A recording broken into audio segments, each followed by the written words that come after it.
So the vision of Ashford is to see our community touched and transformed by the presence of Jesus, and our mission is to love our neighbor holistically.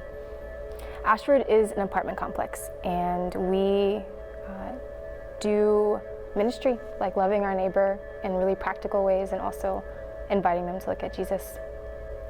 It started in 2014, so about 2 years ago. We were a part of another microchurch called Troas, and it was a place of waiting for a lot of us. And I remember just feeling really restless and really wanting to be doing the things we were talking about. And we were talking about it for a year, and we were looking all around Tampa and talking to a lot of people who had been doing this for a long time, people like John Dangler, who was just telling us and teaching us about the movement of the city and how the poor, the gentrification, all that was happening. And I just remember just taking the year to really learn and really spend time praying and figuring things out. And then after that year, we had a friend who lived in that apartment complex, and we initially were looking for houses. But after hearing stories from this friend and after hearing the expressed need for people who were intentional in that apartment complex, we just dove in.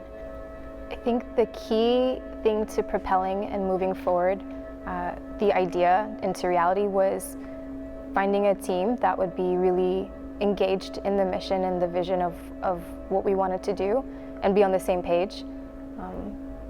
And I think that it took a willingness to trust Jesus in experimenting and being okay with something not working out. It was really experimental, and I'm just like, Jesus, we're trusting you, and we're gonna try this out. We're not sure how this is gonna go, but I think the thing that comes up when I think about quitting, which has happened many times, is it's stretching and challenging, and for all of us. But I think when we have been in places where we've interrupted violence and domestic violence, I remember this one woman. We saw her 2 years ago when we first started going around and talking to our neighbors and stuff. And I remember she didn't really engage with us, but this year, 2 years after, she was in a fight with her boyfriend, and I just remember talking with her and just saying you're worth more, and your value is more than you're putting up with right now, and that isn't right. And the next time that it happened, the next time that the fight happened, she came over and she knocked. She's like, hey, can I take a shower? Can I just come over for a little bit? I was like, yeah. And we talked, and she's like, I called the cops and I put a restraining order. And I remember just feeling that was a really big deal for her, because the previous time I was saying maybe I should call the cops, but it was really cool to see her advocate for herself and take that initiative and see her own value in that moment. Yeah, I can do this. I can stand up for myself. So think about that when I think about, I don't know if this is working or if this is even worth it. I think about moments that are really invisible, that no one sees, but that Jesus has used us and has been present in.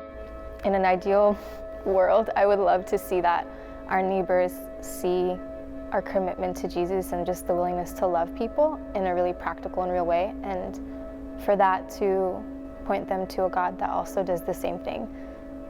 Because sometimes it's really easy just to meet needs and not point to Jesus, or sometimes it's easy to point to Jesus and not be practical in the ways that we practice that. But I think I want to see young Black men built up and valued, and I want to see no more violence in our communities, and I want to see people be family with each other, and for our barriers and walls to come down.